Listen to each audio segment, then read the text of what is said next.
Hello बच्चों, कैसे हैं आप सब लोग। आशा करती हूँ आप सब लोग अच्छे होंगे।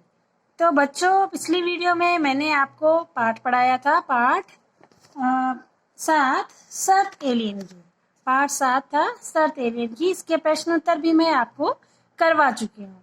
तो बच्चों, मैंने आपसे कहा था कि भाषा बोध का काम आप स्वयं करेंगे, लेकिन चलिए मैं आज आपको भाषा बोध स्वयं करवा देती हूँ। आपकी थोड़ी सी हेल्प करवाती हूँ और बताती हूँ कि आपको इसे कैसे करना है।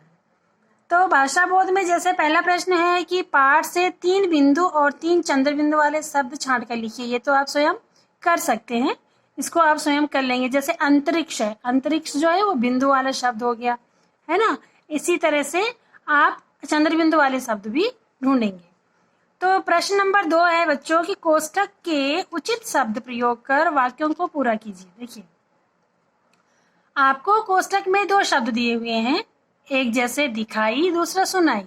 अब आपको वाक्य पूरा पढ़ना है और फिर ये अपने विवेक से दोनों में से सही शब्द चुनकर रिक्त स्थान में भरना है।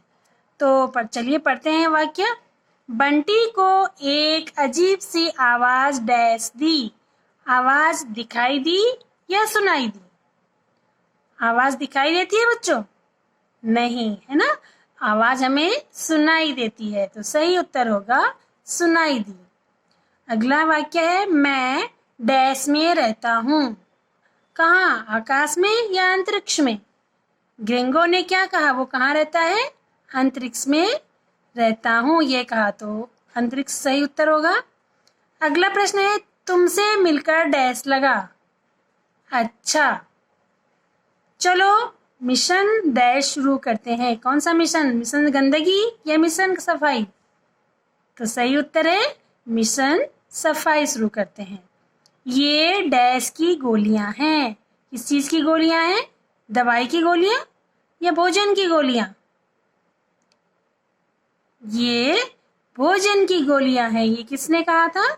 ये ग्रेंगो ने कहा था। एलियन जो था ना, ग्रेंगो, उसने कहा था। तो बच्चों, प्रश्न नंबर 2 तो आपका पूरा हुआ। चलिए पढ़ते हैं प्रश्न नंबर 3। प्रश्न नंबर 3 थोड़ा सा आपके लिए मुश्किल हो सकता है, क्योंकि विराम चिन्ह जो पाठ है ये अभी मैंने आपको व्याकरण में नहीं पढ़ाया है, तो इसलिए मैं आपको ये वाक्य जो है इन्हें बता देती हूँ कि कहाँ पर कौन से चिन्ह का प्रयोग होना है।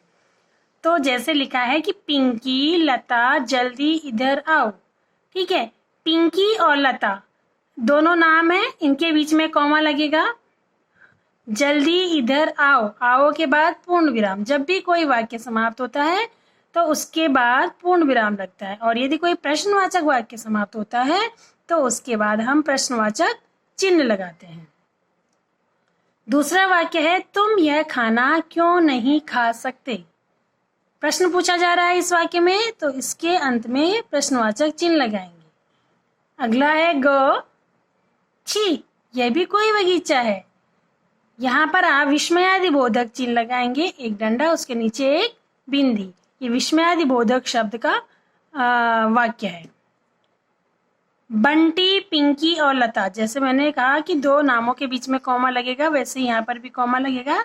बंटी के बाद बंकी, पिंकी और लता कुछ देर उदास से बैठे रहते हैं, फिर पूर्ण विराम। ठीक है, अगला है चलो। चलो के बाद कॉमा लगाइए। मिशन सफाई शुरू करते हैं के बाद पूर्ण विराम। ठीक है, तो इस तरह से आप विराम चिन्हों का प्रयोग करेंगे। इसके बारे में मैं विस्तृत जानकारी आपको जब व्याकरण में आपको विराम चिन्ह वाला पाठ पढ़ाऊंगी तब दूंगी।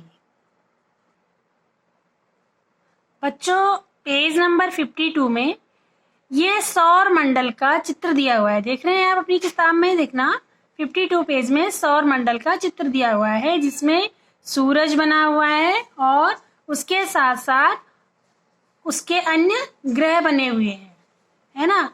तो बच्चों, सौर मंडल का जो सबसे बड़ा मुख्य सदस्य जो है वो सूरज होता है। ठीक है, जैसे कि परिवार में एक मुखिया होता है और बाकी परिवार में रहने वाले लोग परिवार के सदस्य होते हैं, ऐसे ही सौर मंडल का मुखिया सूर्य है और अन्य जो ग्रह हैं ये उसके सदस्य हैं। तो ये ग्रह कितने हैं? ये ग्रह हैं 8। बुध, पृथ्वी, बृहस्पति, अरुण, वरुण, शनि, मंगल, शुक्र। ठीक है बच्चों, सौर मंडल के कितने ग्रह हैं? 8 ग्रह हैं और सौर मंडल का मुखिया कौन है? सूरज है। ठीक है बच्चों, अब हमें ये देखना है कि सौर मंडल का सिर्फ एक ग्रह है जो हमें ग्रीन दिखाई दे रहा है ना? कौन सा ग्रह दिखाई दे रहा है ग्रीन? यानी हरा। पृथ्वी हमें हरी दिखाई दे रही है। इसका अर्थ ये हुआ कि सिर्फ पृथ्वी एक ऐसा ग्रह है जिस पर जीवन संभव है।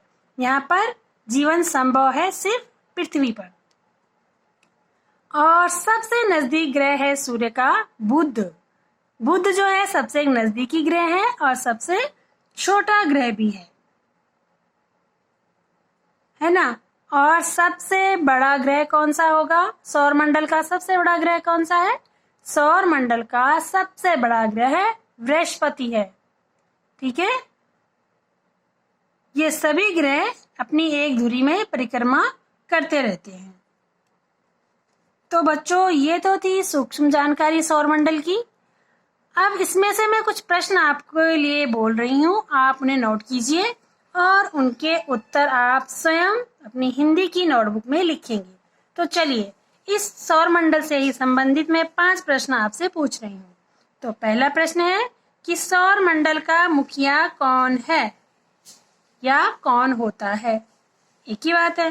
ठीक है, लिख लिया, सौर मंडल का मुखिया कौन होता है। दूसरा प्रश्न है, सौर मंडल में कितने ग्रह हैं? प्रश्न नंबर 3 है बच्चों, कौन से ग्रह पर जीवन संभव है? और प्रश्न नंबर 4 है, सबसे छोटा ग्रह और सबसे निकट ग्रह कौन सा है? प्रश्न नंबर 5 है, सबसे बड़ा ग्रह कौन सा है? ये सभी प्रश्नों के उत्तर मैं आपको दे चुकी हूँ वैसे पहले जब मैंने आपको समझाया। तो आप इन सभी के उत्तर अपनी हिंदी की नोटबुक में लिखेंगे। उसके बाद बच्चों आगे प्रश्न है कल्पना का कि पाठ के अनुसार हमारा ग्रह ग्रंगों के ग्रह जितना साफ सुथरा नहीं है ना? क्योंकि जब ग्रंगो हमारे ग्रह पे आया, उसने कहा कि तुम्हारा बगीचा बहुत गंदा है। इसका मतलब उसका बगीचा बहुत साफ सुथरा रहता होगा, है ना? इसे साफ सुथरा बनाने के लिए आप क्या करेंगे? आप अपने बगीचे को, अपने ग्रह को, अपने आसपास को, अपने देश को, अपने कॉलोनी को, अपने घर को साफ सुथरा बनाने के लिए क्या करेंगे? आप 10 लाइनें इस पर लिखेंगे। दूसरा प्रश्न है कि कल्पना कीजिए कि आप किसी दूसरे ग्रह पर पहुंच गए, जैसे ग्रंगो पृथ्वी पर आ गया, आप भी किसी दूसरे ग्रह पर पहुंच गए सब, है ना? मंगल पे पहुंच गए, बृहस्पति पे पहुंच गए। तो वहां के लोगों को अपने ग्रह के बारे में आप क्या क्या बताना चाहेंगे? एक अनुच्छेद के रूप में अपनी उत्तर पुस्तिका में लिखेंगे। यानी कि आप हिंदी की नोटबुक में एक अनुच्छेद लिखेंगे जिसमें आप लिखेंगे कि अपने ग्रह के बारे में आप उन्हें क्या बताएंगे दूसरे ग्रह वालों को, जो कि हमारे ग्रह के बारे में कुछ भी नहीं जानते हैं। यानी कि आपको अपने देश के बारे में लिखना है ना, अपने पृथ्वी के ग्रह के बारे में। तो आप कितना जानते हैं, ये सब आप एक अनुच्छेद के माध्यम से लिखेंगे। तो ये आज का आपका होमवर्क है। तो ये भाषा बोध का कार्य बच्चों आपका पूरा हुआ। कार्यकलाप दे रखा है दूसरे पेज पर कि जो आकाश में नजर आते हैं उन पर टिक लगाइए तथा अन्य को क्रॉस कीजिए। ये तो आप कर सकते हैं, अपनी किताब में ही करेंगे इस काम को। तो बच्चों इसी के साथ ये पाठ आपका समाप्त हुआ। ये होमवर्क आप जरूर कीजिएगा और एक नए पाठ के साथ फिर मैं आपके सामने प्रस्तुत होंगी। तब तक के लिए बाय बाय।